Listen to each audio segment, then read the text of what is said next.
Goodbye, Dave. This is the most I've eaten so far.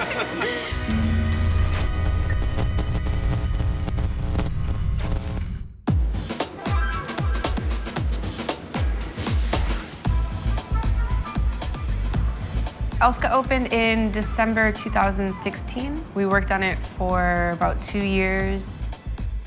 We wanted to create a place that was just very casual atmosphere, creative, high-end food that's very seasonally and farm-driven.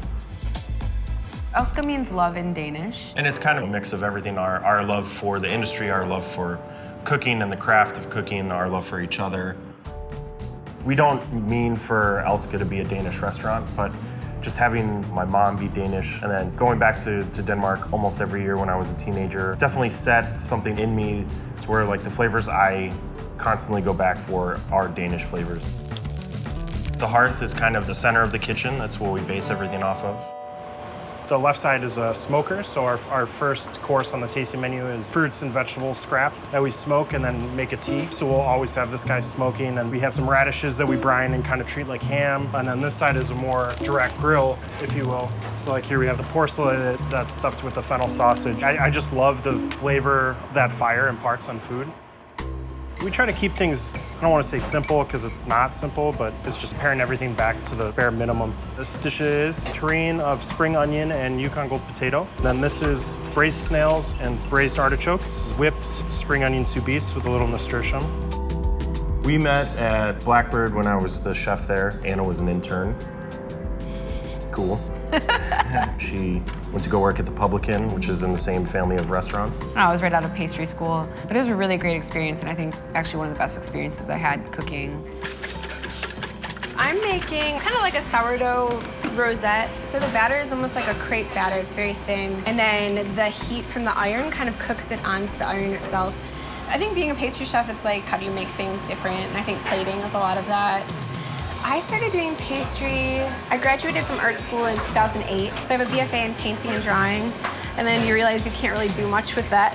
And I've always baked. I never really thought about it as a career. So it really was kind of that light bulb moment that, oh, someone would pay me to do that. In art, you learn how to make things have like a nice composition. It's like the parfait, everything on that plate has a purpose. It's like a poem. It's like the less words you have, everything matters. We are very different, though, I think. I can be kind of an idealist, and you can be more of a realist, and there's good places and bad places for both of those, so I think we kind of balance each other out. I don't know, it's working.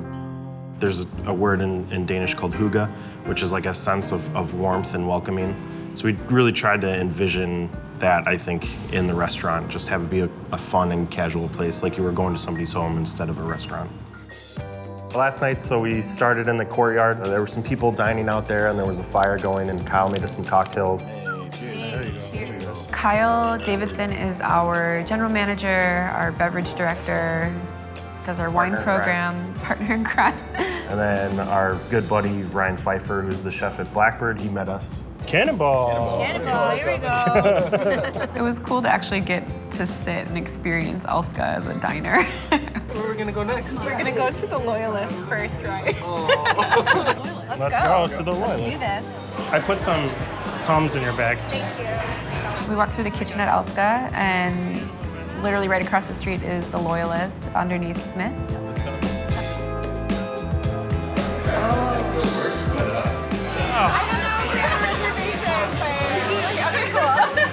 Ooh, I love this little black like tent. Yeah, we got the big booth. Yay! Wow. Let's get a drink. Who's gonna do the first backflip tonight? Smith and Loyalist is John and Karen Shields' restaurant. I worked with John at Alinea and have just always really admired his food. We each had cocktails. Yeah. I had like a green chartreuse and gin cocktail. Cheers. Look at us healthy with our green drinks. Down here at the Loyalist, it's all, just about having fun and a place I want to go and get a drink and a greasy cheeseburger. Basically, kind of like what I think of a late night place to go. What kind of oysters did you say? We started with some big oysters. The horseradish went on my nose. Oh, did you get horseradish? And then shrimp cocktail. looks fancy as hell. Oh, the Oh, that Culinary, was yeah, with the tornado potatoes and the salsa verde, I think. A little bit of this. It's really nice. It's delicious. It was super good. The omelet. omelet, yeah, it was really nice, just like a very classic French omelet with a bunch of fiend herbs and herbs from their garden. Tasty. Oh, mama. Cute. He's good. Chicken wings. Let's get some chicken wings. They do these really great chicken wings that are deep fried and coated in a chicken liver hot sauce. Who wants the people that can take like a whole wing? I know. Just like, Right? How do you do that? There's a method. you gotta like break the knuckle. So it's a knuckle. Okay.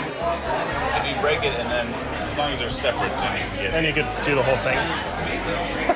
We ordered a bottle of Muscadet, I believe, and then some beers because we knew we were getting burgers. We have both the burgers, the secret burger and the regular burger. Regular Loyalist burger right here, ground chuck, short rib, and bacon on the patty. American cheese, onions, pickle. Burger goes down. This one is the secret burger, but I guess now it's not so secret anymore.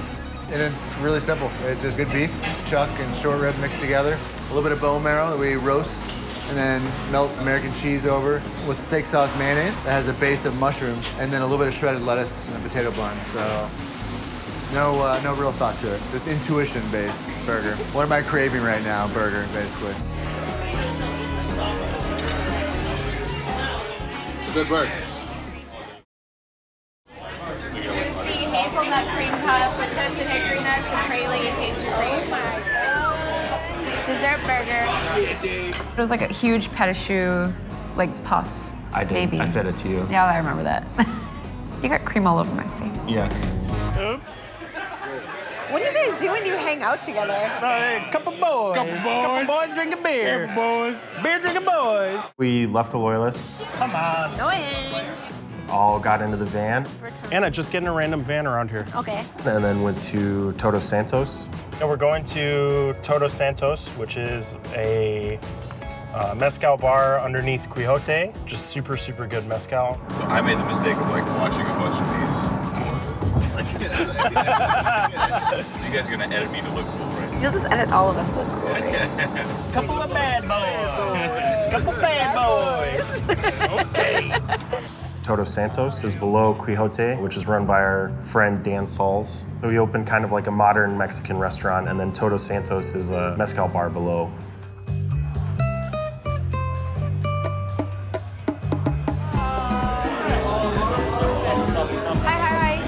You having fun? Yes. How you doing? It's fun, bud. Jay made us all cocktails. We all actually ordered something different, which was nice. Looks like broken yogurt. And they were nice enough to feed us some food from Quixote. Some rock shrimp and asparagus fritters, pickled ramps and habanero. More shrimp. God damn, I love shrimp. Oven roasted cabbage over a burnt sourdough bread puree. We had soft shell crab. Some bone marrow. Sourdough toast with avocado spread. You're gonna sit and help us, right? And then Dan brought out some mezcal that was super tasty. Crazy, yeah. So the thing about mezcal is it's all agave, so it's more about the varietal and where it comes from. And this is one of my favorite producers. Like, you're gonna think it tastes like smoke and rocks, and I think it tastes like bubble gum. Your palate isn't that much more advanced than ours. Cheers. Thanks, Silence, Dad. seriously. Fucking bubblegum. I already drank mine. It's okay. A second one tastes like cheese whiz and Cheese whiz and beef. beef. Just kind of. Not good. I mean, it's I good. liked it. It smelled weird, but it tasted gross. Has anybody ever thrown up on these things? I'm not going to. This is the most I've eaten and drinking. Where them Tums at? Took some Tums. Yeah. It's a little precautionary Tums. There we go. Yeah, here we go. I can't cannonball. I finished mine. Thank you. Thanks. We left Todos Santos. Pants is falling down. So then we got in the car and we headed to Estereo. What was your first band you were in? In? Yeah. First band I was ever in was called Dubious Funk and the Doubtful. What was your first band you were in? No, I take it back. It was called the Manhattan Project. before It was like a punk rock band. It was so bad. We're going to Estereo. Segue. That was not a That was a perfect segue. That was a good segue. Hilarious. Estereo is like the cocktail bar that does really good drinks, but also just is a bar. You have a good time there, and you go there no matter what, and the drinks taste good. I would say it's one of our favorite bars in the city. It's just good people, good drinks. Lots of mezcal, lots of pisco. You're just one of the guys too, Anna. Okay, thanks, dude. For the boys and the girl.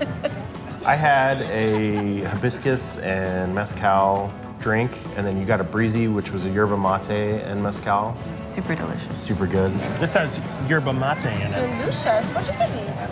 A breezy.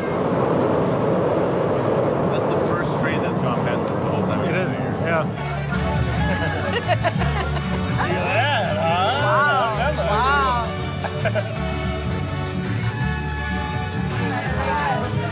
Thank you. Our last stop of the night was to Jim's Original, which is kind of a Chicago institution.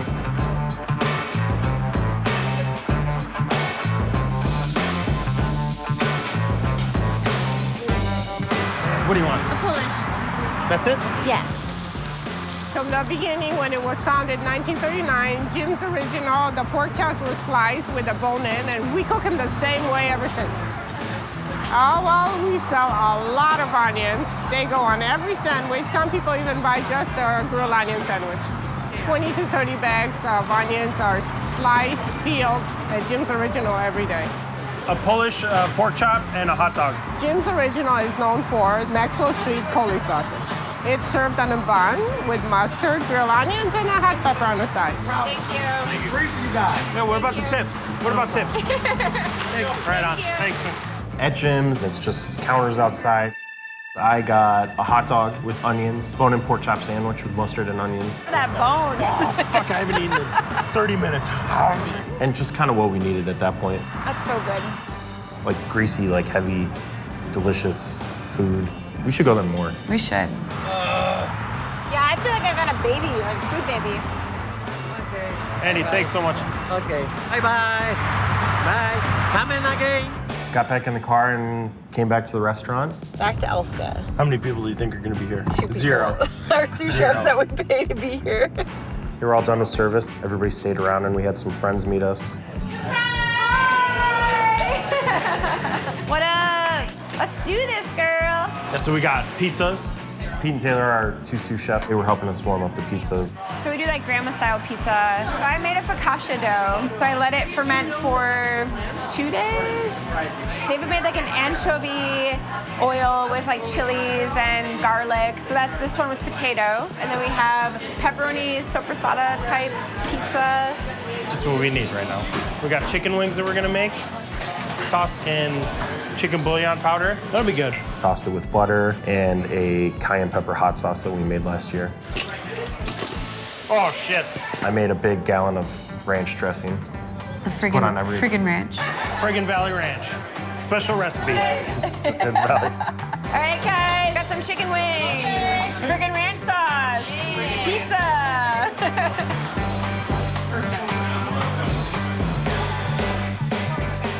This is our whole crew from Elske, actually.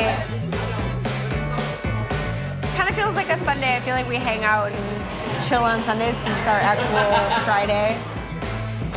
People just kept coming last night. I'm like, who are these people? Yeah. It was a fun crowd.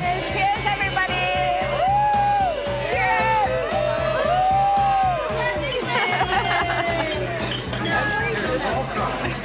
We had a lot of people show up. And then you realize you probably should have put a ending time on the party. So I came up here and took a nap. We had a great night last night. Could use a little more sleep, but